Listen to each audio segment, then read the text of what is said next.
And it plugs into the computer, right?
Good morning, dear one, or good evening, dear ones.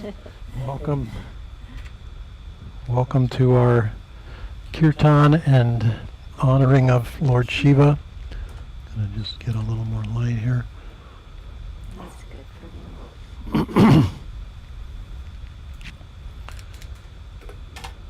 Thank you for joining us this evening to honor this great God, the Guru of Gurus, the Destroyer of Delusions.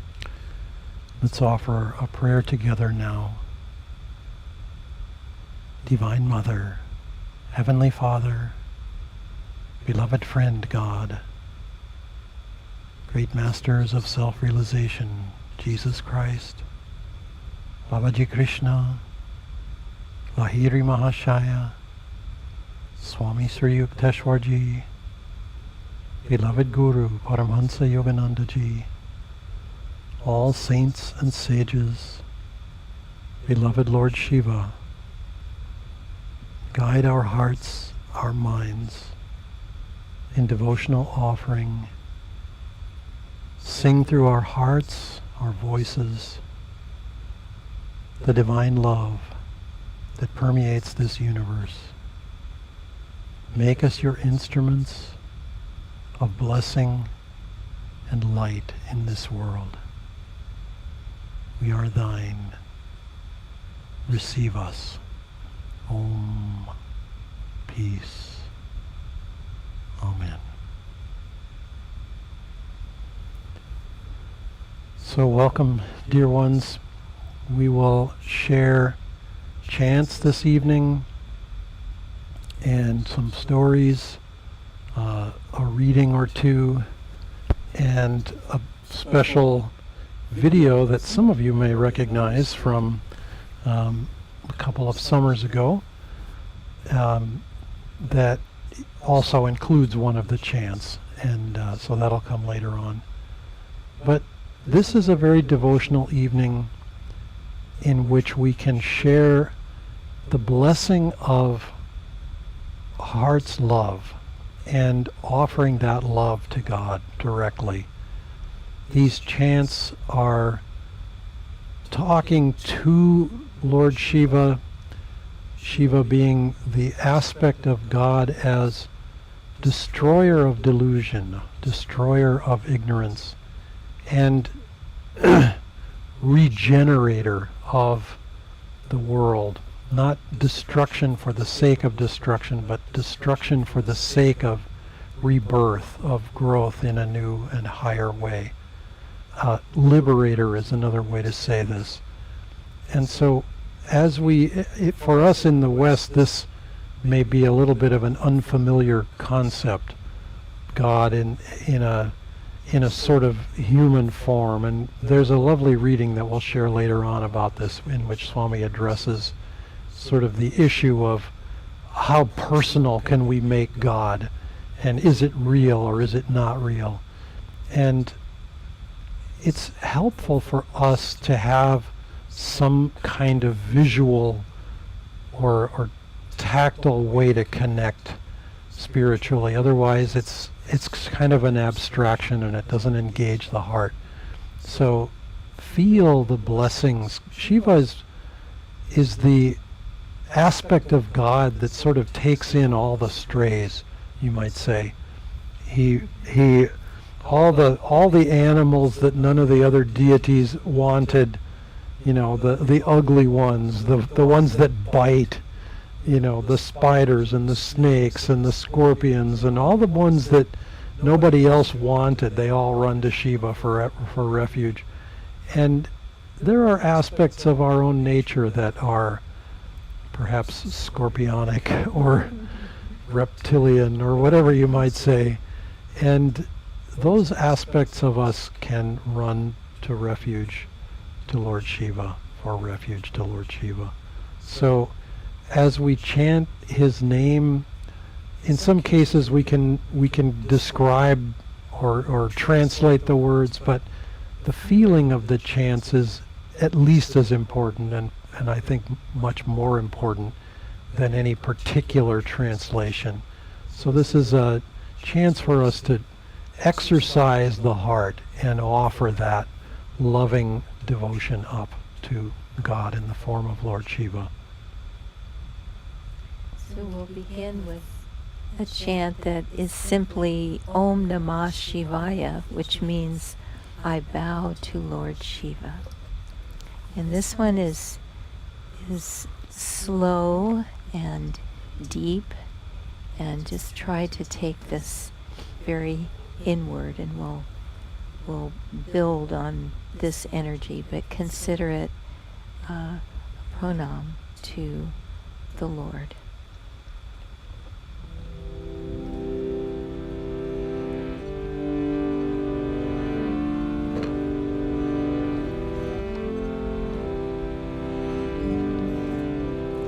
Om Namah Shivaya, Om Namah Shivaya, Om Namah Shivaya, Om Namah Shivaya, Om Namah Shivaya, Om Namah Shivaya, Om Namah Shivaya, Om Namah Shivaya, Om Namah Shivaya, Om Namah Shivaya, Om Namah Shivaya, Om Namah Shivaya, Om Namah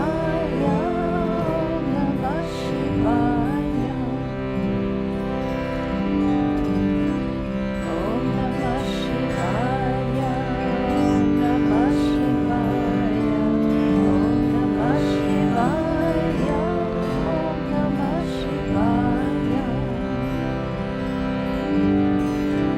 Om Namah Shivaya, Om Namah Shivaya, Om Namah Shivaya, Om Namah Shivaya, Om Namah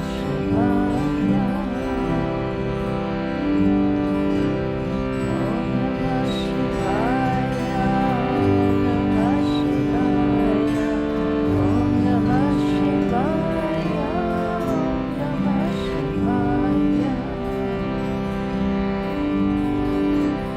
Om Namah Shivaya, Om Namah Shivaya, Om Namah Shivaya, Om Namah Shivaya, Om Namah Shivaya, Om Namah Shivaya, Om Namah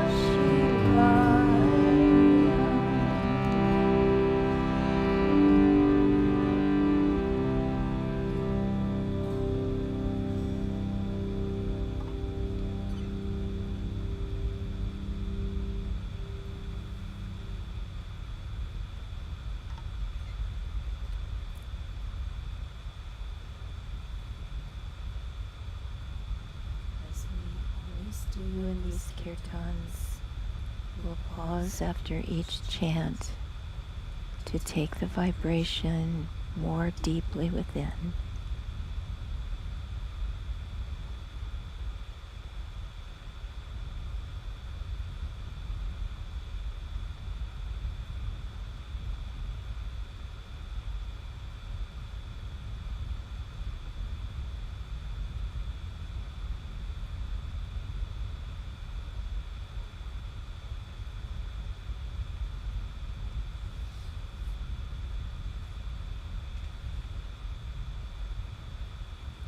Now we'll have a reading and listen to what Swami Kriyananda says about Lord Shiva.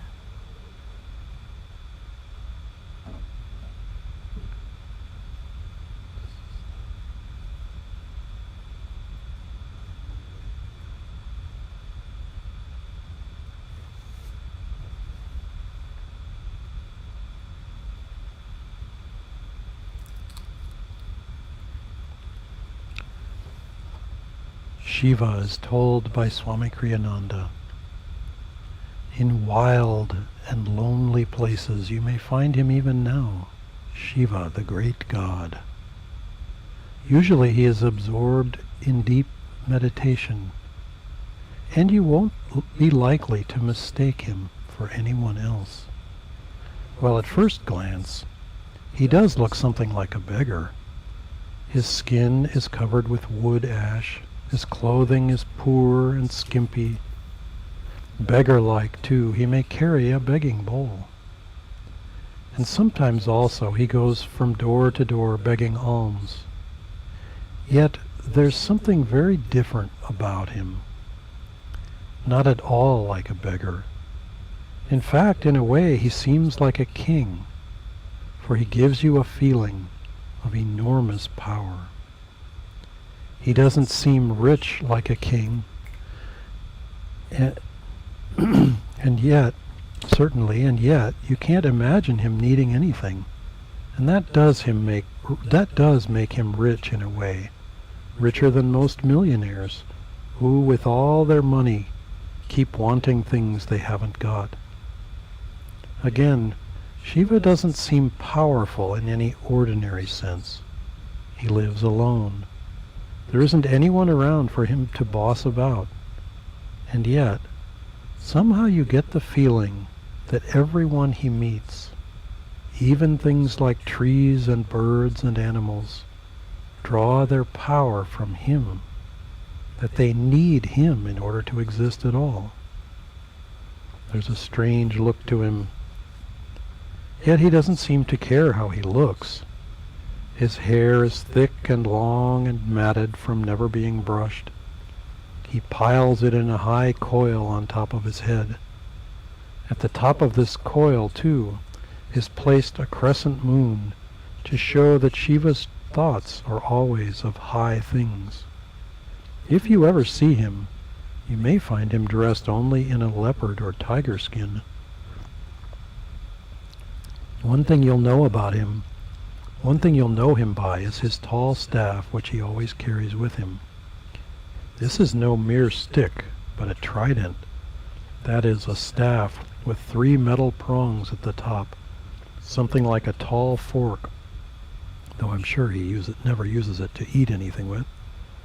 There's a hidden meaning to this trident. It shows that he's always centered in himself. You won't find him in just any wild place. His home is the snowy peaks of the Himalayan mountains in the north of India, the highest mountains in the world.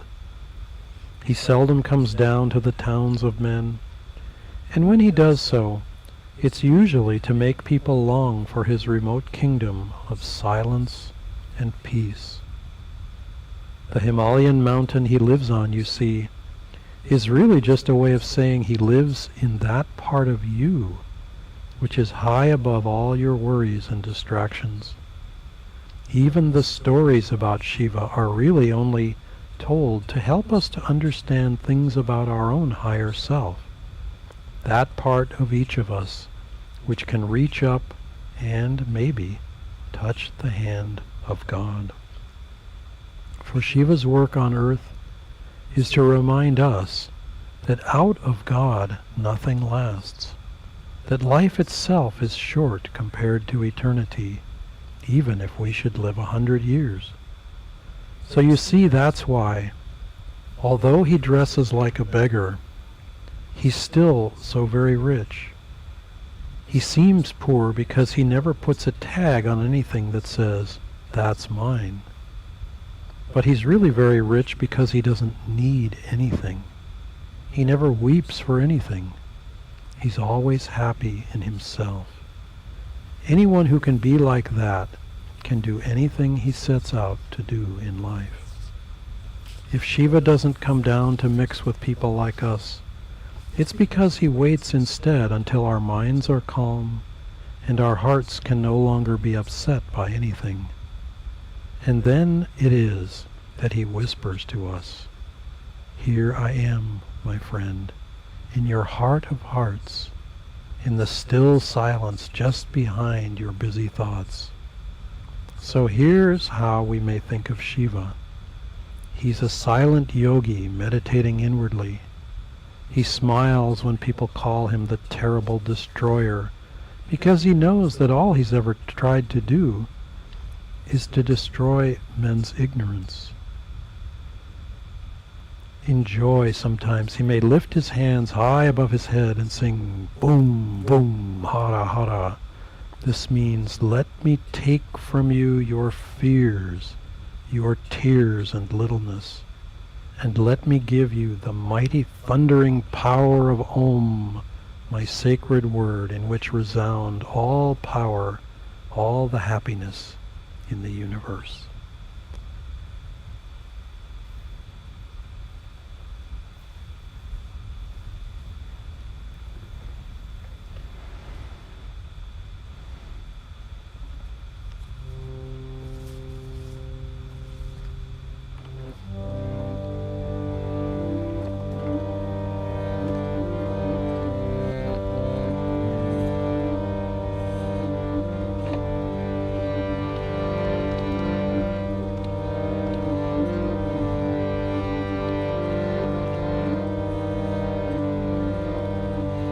Jaya Shiva Shankara Bhum Bhum Hara Hara Jaya Shiva Shankara Bhum Bhum Hara Hara Hara Hara Hara Bhum Bhum Hara Hara Hara Hara Hara Bhum Bhum Hara Hara Jaya Shiva Shankara Bhum Bhum Hara Hara Jaya Shiva Shankara Bhum Hara Hara Hara Hara Hara Hara Bhum Bhum Hara Hara Hara Hara Bhum Bhum Hara Hara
is a chant to Shiva's Omkara, the creator of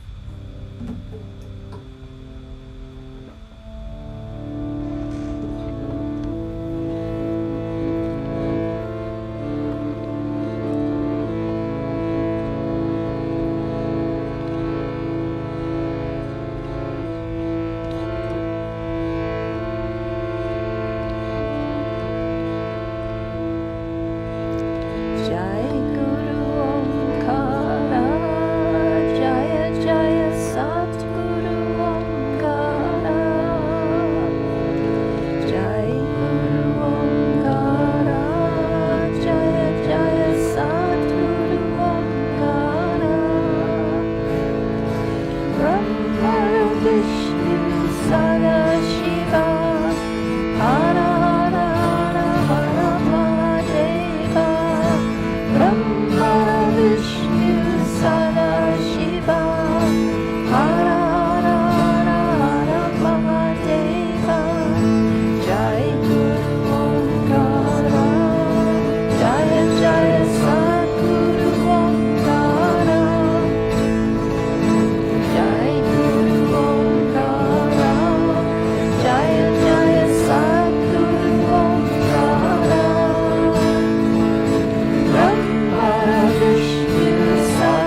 So I'll read a little passage from Swami Kriyananda's book, The Hindu Way of Awakening. And I'm going to just bring this close. I don't know if you'll be able to see that or not, but on the cover of this book is Shiva as Lord Nataraj. And this is, I'm going to just shine this, get a better view of him. That's good right there. Nataraj is the Lord of the dance, and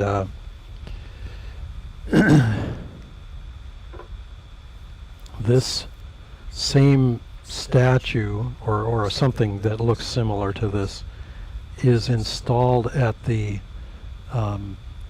particle accelerator in Switzerland that's on the border, or that travels under both Switzerland and France, called CERN, C-E-R-N.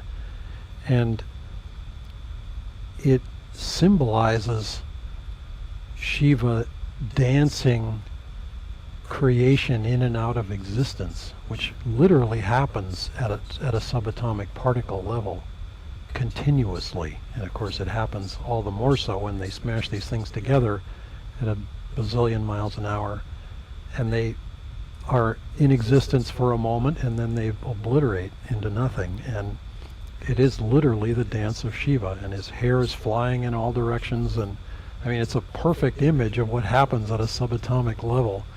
And it's sort of, I don't want to put words in Swami's mouth because I'm going to read this wonderful passage, but it gives this, the quaintness of the human level. When it hits the subatomic particle physics level, you go, oh my God, maybe they knew more than what we thought, this quaint religion of devotion brings out. So anyway, I'll just read this. Hindu mythology has personified the three aspects of cosmic Om vibration as Brahma, Vishnu, and Shiva. Brahma the creator, Vishnu the preserver, and Shiva the destroyer. So real have these, quote, persons become in popular fancy that it would be a mistake to describe them as mere myths. For devotion has given them objective reality. Myths are made real by the power of human thought. To the extent that they bring truths to a focus in our minds, they become channels for those truths and help us to attune ourselves to them. The devout Hindu looks upon his gods and goddesses as divine realities, not as mere symbols of cosmic forces.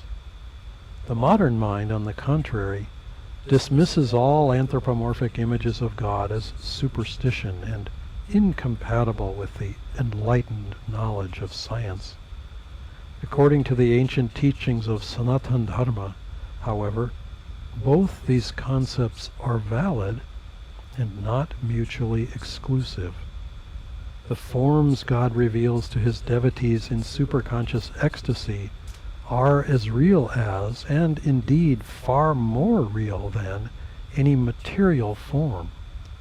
For the sensory awareness normal to waking consciousness carries with it always a certain dreamlike quality of unreality. The question of reality versus unreality has been debated for centuries in India. Some have claimed that forms, including especially the visions beheld in ecstasy, are eternally true. Others have insisted that no form is real, that appearances of all kinds are illusions only and therefore non-existent. To many intellectuals, non-dualists by persuasion rather than by actual self-realization, even visions are illusory. Paramahansa Yogananda's solution to this age-old debate was quite simple. He pointed out that our dreams too are real as dreams, that it is therefore incorrect to say that the universe has no existence at all. It is right to say only that upon divine awakening, the dream ceases to impose its thraldom. Subconscious dreams are only subjectively real. Conscious awareness is objectively real, but more or less so only.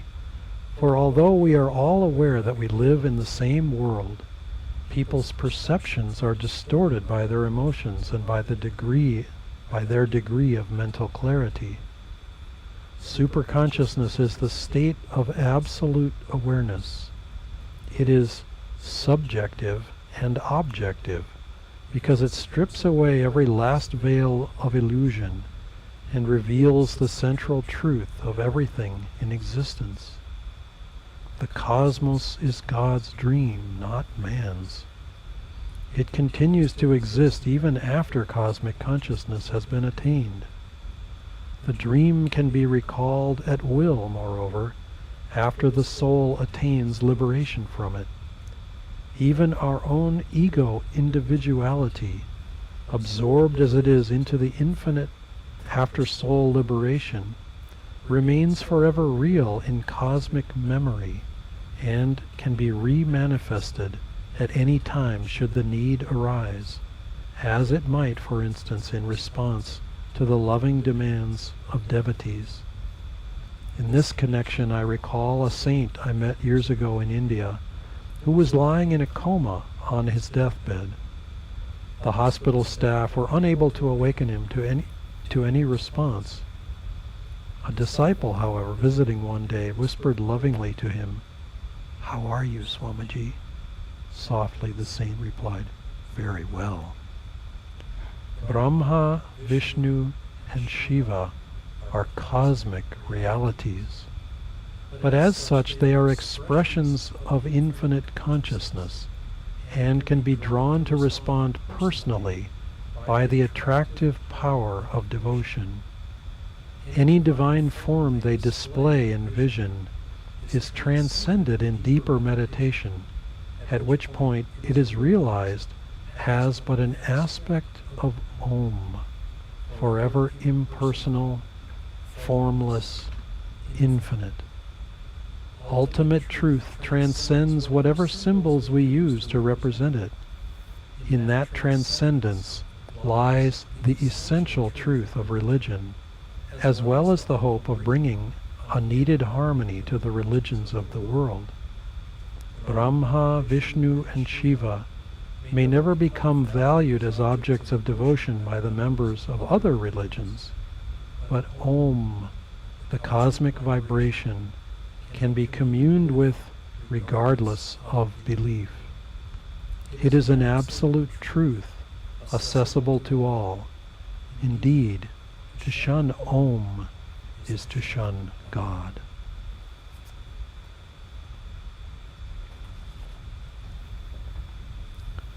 So we'll have another chant.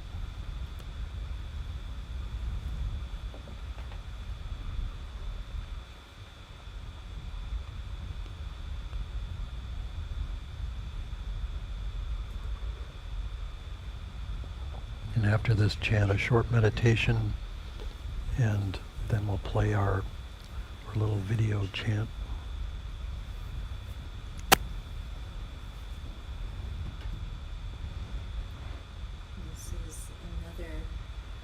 Om Namah Shivaya, I bow to Lord Shiva chant, and this was written by Ananda Nayaswamis Dharmadas.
Shivaya.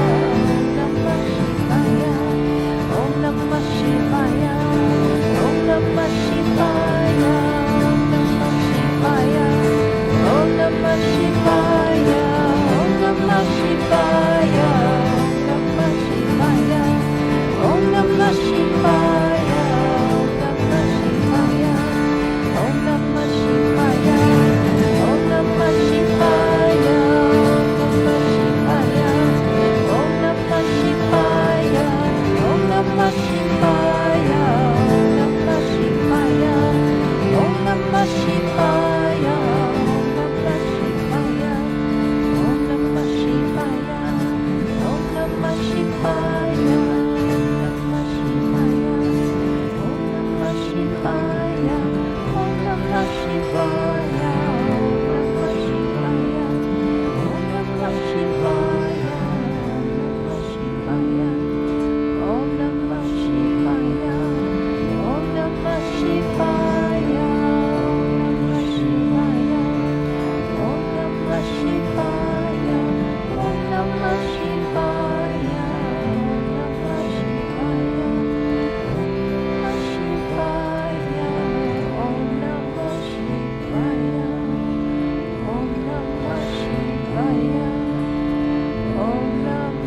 we'll play this little video that lasts for about 6 minutes now, and this is taken from the online Kirtan that we had in the summer of 2020, so a little more than a year and a half ago now, and hope you'll enjoy this. This is another Om Namah Shivaya, yet a different version, and lots of imagery of Shiva. I hope you'll enjoy.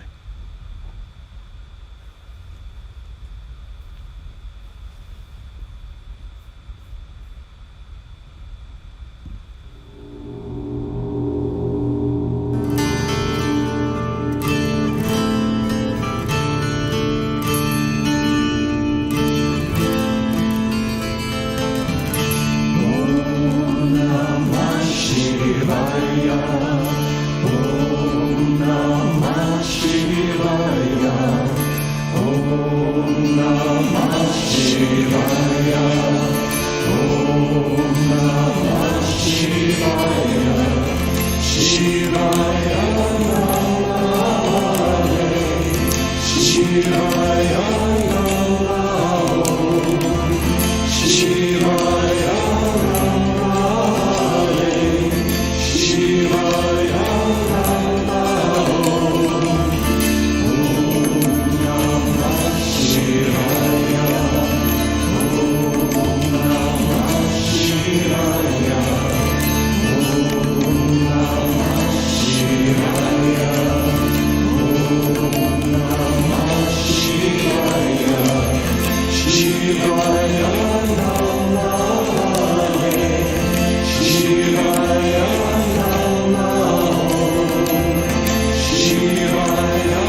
come back to the dream.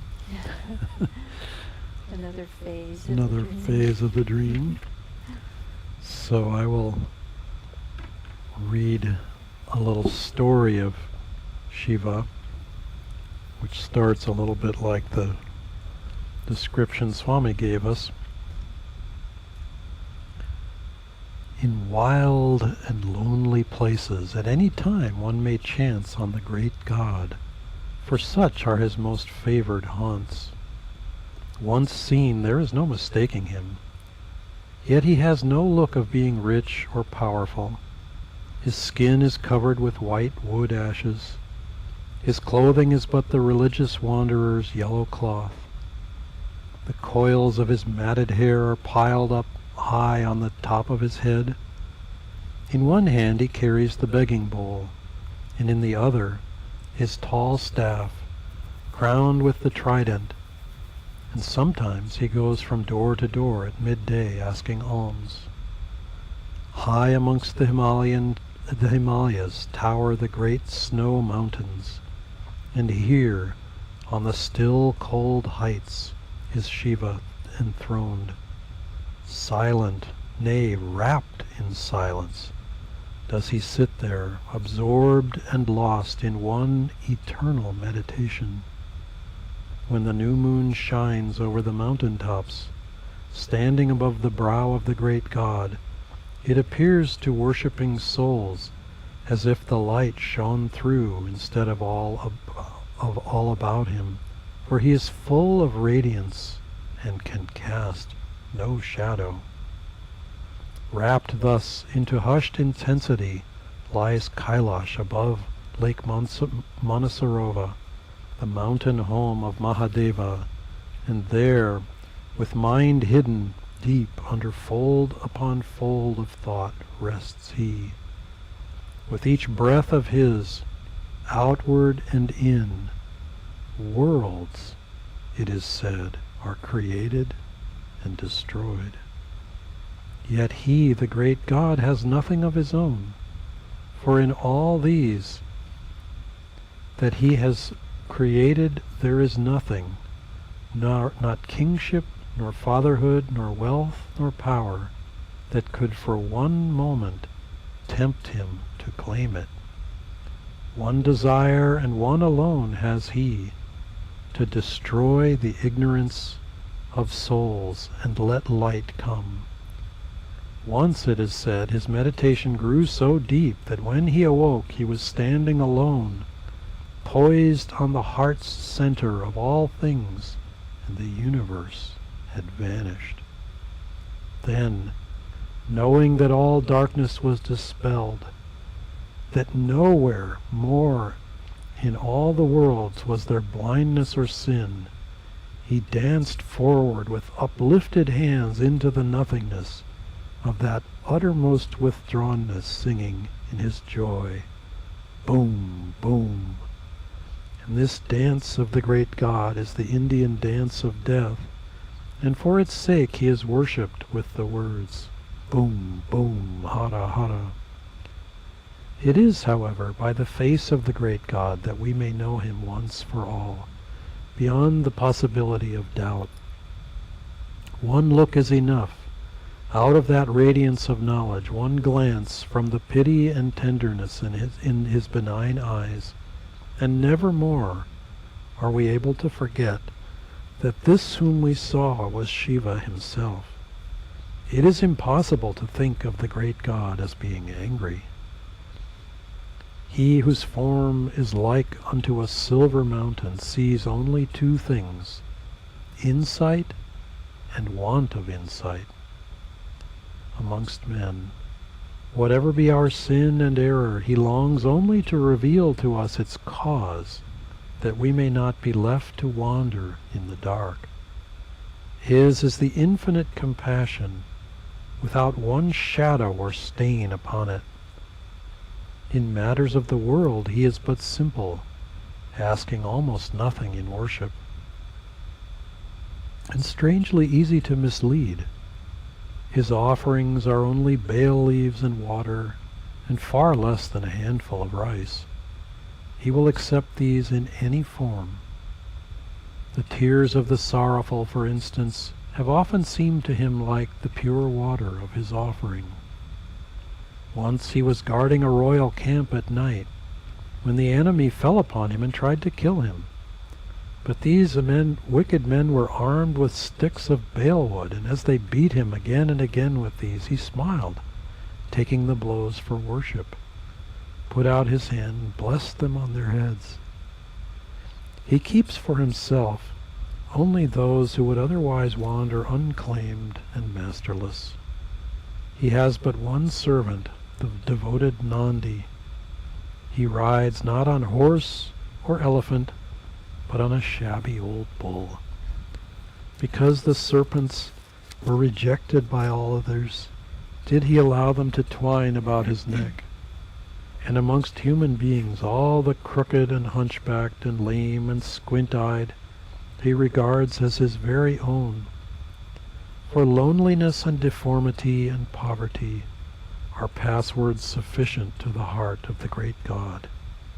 And he who asks nothing from anyone, who bestows all and takes nothing in return, he, the Lord of the animals, who refuses none that come to him sincerely, he will give his very self, with all its sweetness and illumination, merely on the plea of our longing and our need.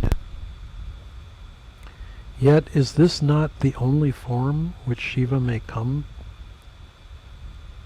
Yet is this not the only form in which Shiva may come to the soul of man? Sometimes the thing that stands between us and knowledge is unspeakably dear. Yet is the great God ever the destroyer of ignorance, and for this, when our hour comes, he will arise, as it were, sword in hand, and slay before our eyes our best beloved. In the middle of his brow shines forth the great third eye of spiritual vision, with which he pierces to the heart of all hypocrisy and shams. And with that light that flashes from this eye, he can burn to ashes at a glance that which is untrue. For foolish as he may be in matters of the world, in spiritual things he can never be deceived. In this aspect, therefore, he is known as Rudra, the terrible, or sometimes the howler. And to this day men pray, saying, O thou sweetest of the sweet, the most terrible of the terrible. So runs the tale. And yet, in truth, this thought of the great God is but half of the conception which is known to the intuition of man as the divine. Two things there are of which we see as God. One is knowledge, insight, jnana, as it is known in India, and this carried to its utmost height is Shiva, or Mahadeva. But some see God rather in power, energy, beauty, the universe about us. Indeed, without both of these, either becomes unthinkable. Hence, Shiva has ever a consort in Mahashakti, the primal force.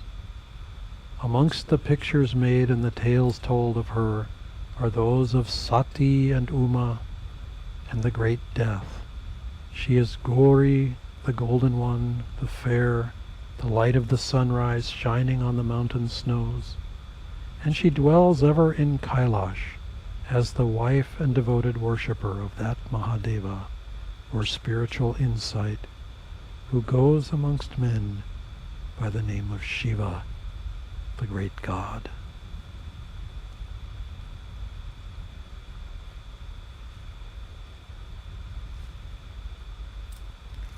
And now, as Dharmadas was talking about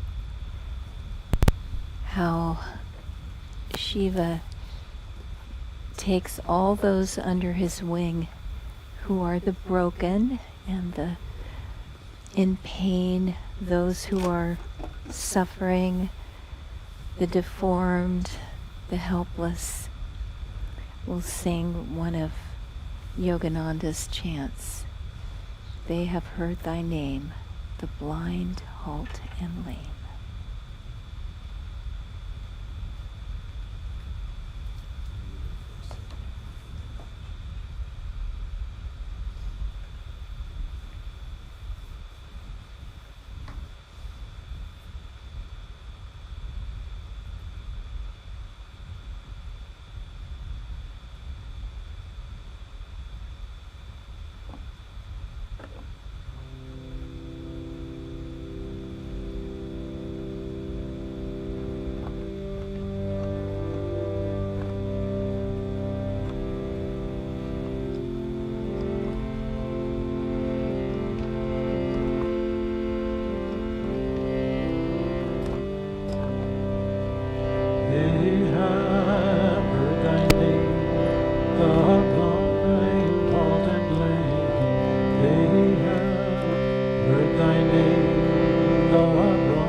So I'll tell a little story now. This is about a devotee who lived 300 years ago or so in South India. And his aging mother had never asked him for anything, but she had this one last request. She said that she was getting old and she wanted to die in Kashi. And they were living in Karnataka, but she wanted to go to the land of Shiva. She wanted to die in the lap of Shiva. And so her son, wanting to fulfill this last request, started walking with her from Karnataka to Kashi, which is quite a long way. And she, being very old, became ill, and her son was carrying her. And he soon became exhausted trying to do this. And what sustained him was his prayer. He kept saying, Shiva, my mother's never asked me for anything, but she wants this last task for me to fulfill, to take her to Kashi so that she can come to you. That's why we're doing this. So help me, give me the strength to do this. We're doing this for you. And as he carried on, carrying his mother, he heard a little bell behind him, the bell of a bull pulling a bullock cart. And soon the cart came close to him, and he saw that it was empty. There was a driver, but it was very misty and dark, and he couldn't see the driver very well. And he said, please, sir, my mother is very ill. Can you give us a ride? And the driver nodded his head, and so mother and son got onto the bullock cart, and it went on traveling. And after some time, the man realized that it was much too smooth a ride for this forest road. He couldn't understand why it was so smooth, and so he looked down and he saw that the wheels were not moving, but the cart was moving. They were moving forward in space, and he could see the surroundings, but the wheels weren't turning. And then he looked at the bull pulling the cart, and the bull was lying down. But yet the cart was moving forward. And he looked at the driver, and there was no driver. He could only see the clothing of the driver, the cloak that he was wearing. And then he looked at his mother, and his mother said, you fool, we're here. We don't have to go anywhere. I am here on the lap of Shiva. Let me go. And she left her body. And then the cart, the driver, his mother, and the bull all disappeared. So he went back home to Karnataka, and his neighbors said, you were gone far too short a time. You must have just left your mother somewhere. And he said, no, Lord Shiva came to us. We didn't have to go to him. And they said, give us some sign, because that's rubbish. Shiva wouldn't come to you. And he said, well, I don't know how to give you a sign because I never saw him. He was just a cloak and there was no body. And the people saw suddenly that this saint had no body, that he was just a cloak. And he became very famous in Karnataka and a great sage, and people knew him because there was no face, there was no body. So this is supposedly a true story, and it happened, as I said, some 300 years ago in South India.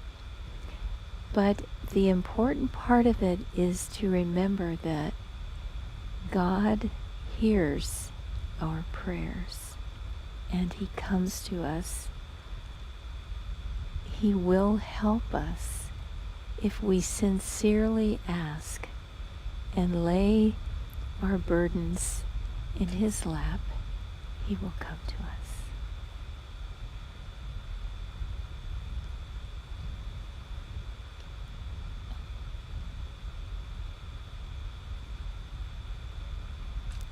And we'd like to sing another chant that was written by an Ananda devotee many, many years ago. No, it's Jaya Guru, Shiva Guru.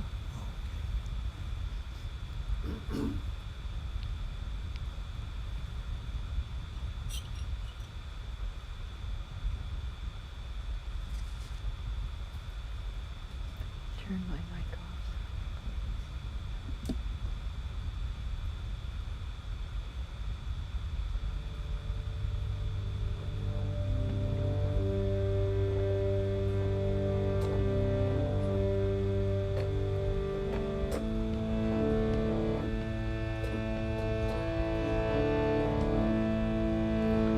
Jaya Guru Shiva Guru Hari. Sorry.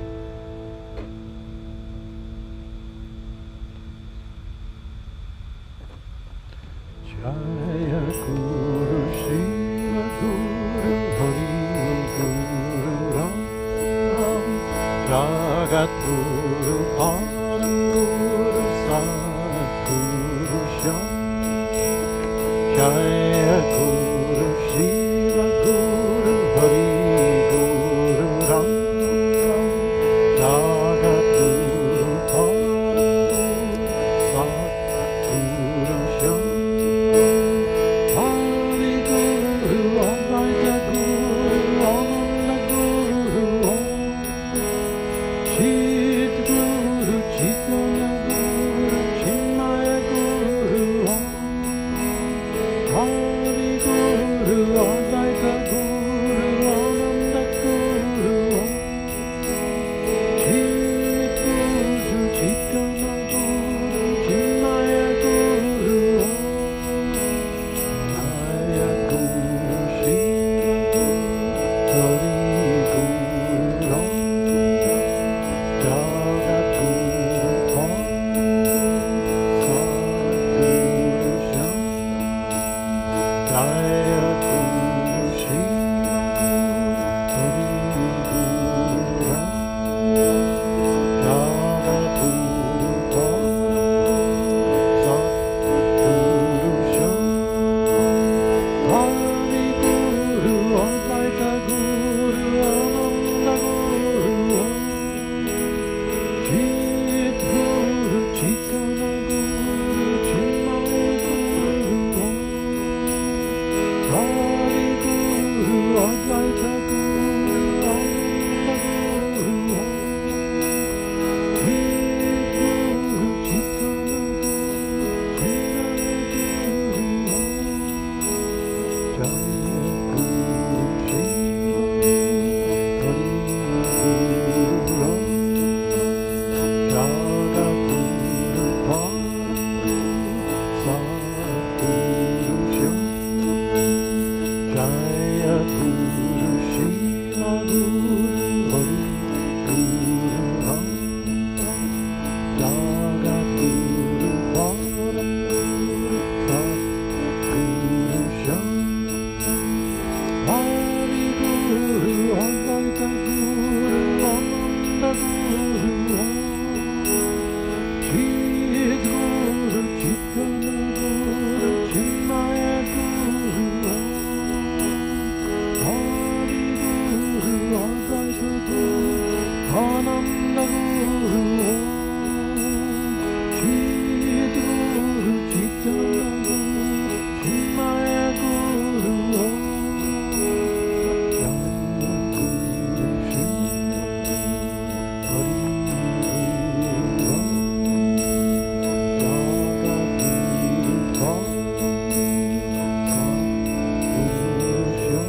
light, I awake in thy light, I am joyful, I am free, I awake in thy light, I awake in thy light, I awake in thy light, I am joyful, I am free, I awake in thy light, I awake in thy light, I awake in thy light, I am joyful, I am free, I awake in thy light, thy light, I awake in thy light, I am joyful, I am free, I awake in thy light, I awake in thy joy, I awake in thy joy, I am joyful, I am free, I awake in thy joy, I awake in thy joy, I awake in thy joy, I am joyful, I am free, I awake in thy joy, thy joy, I awake in thy joy,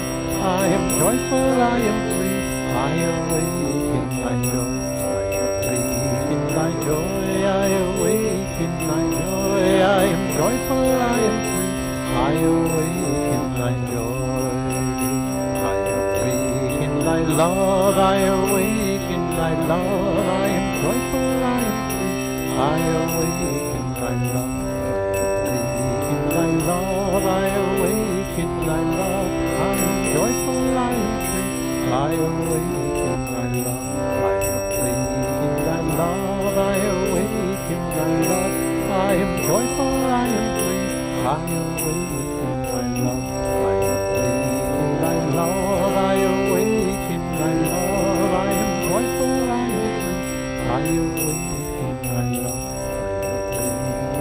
love, I awake in thy love, I am joyful, I am free, I awake in thy love, I awake in thy love, I am joyful, I am free, I awake in thy love, I awake in thy light, I awake in thy light, I am joyful, I am free, I awake in thy light, I awake in thy light, I am joyful, I am free, I awake in thy light, I awake in thy light, I am joyful, I am free, I awake in thy light, I awake in thy light, I am joyful, I am free, I awake in thy light, I am joyful, I am free, I awake. I am joyful, I am free, I awake in thy light, I am joyful, I am free, I awake in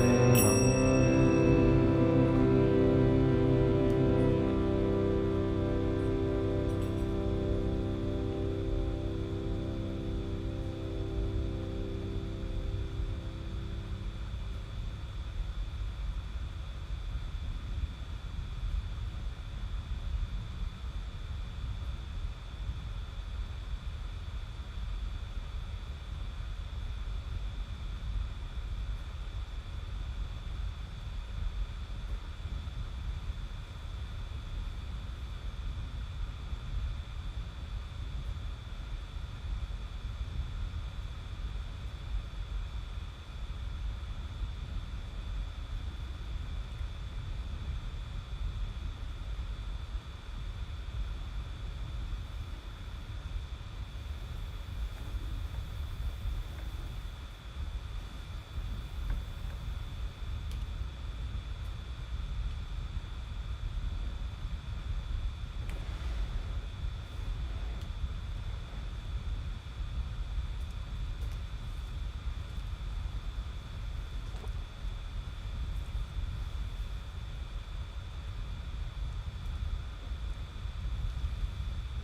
We'll close now with one last chant, and this is a chant of many names of Shiva.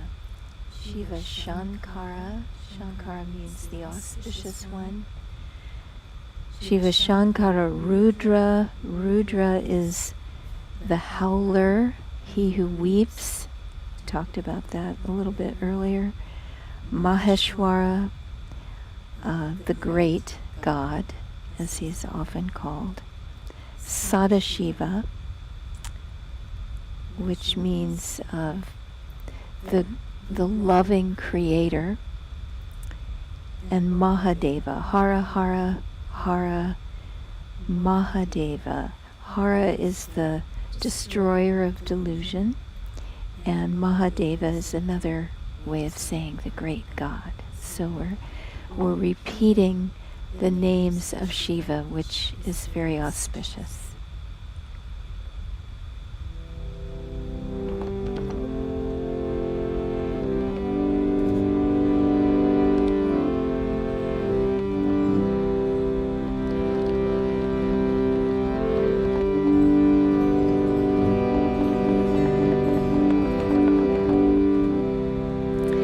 Shiva Shankara, Shiva Shankara, Shiva Shankara, Rudra Maheshwara, Shiva Shankara, Shiva Shankara, Shiva Shankara, Rudra Maheshwara, Shiva Shiva Shiva Shiva Sadashiva, Hara Hara Hara Hara Mahadeva, Shiva Shiva Shiva Shiva Sadashiva, Hara Hara Hara Hara Mahadeva, Shiva Shankara, Shiva Shankara, Shiva Shankara, Rudra Maheshwara, Shiva Shankara, Shiva Shankara, Shiva Shankara, Rudra Maheshwara, Shiva Shiva Shiva Shiva Sadashiva,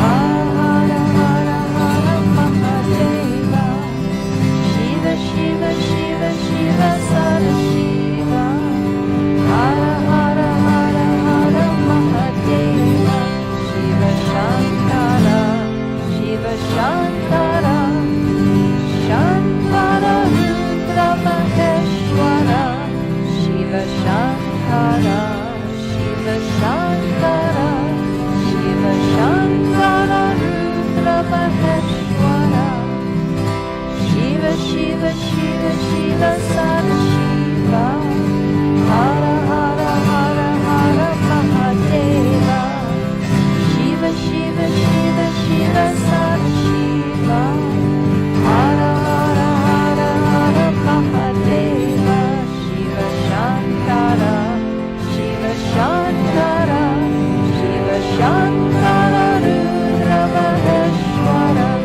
Shiva Shankara, Shiva Shankara, Shiva Shankara, Rudra Maheshwara, Shiva Shiva Shiva Shiva Sadashiva, Hara Hara Hara Hara Mahadeva, Shiva Shiva Shiva Shiva Sadashiva, Hara Hara Hara Hara Mahadeva, Shiva Shankara, Shiva Shankara, Shiva Shankara, Rudra Maheshwara, Shankara, Shiva Shankara,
healing prayers now. For our world in the midst of war, let's especially visualize the Ukraine.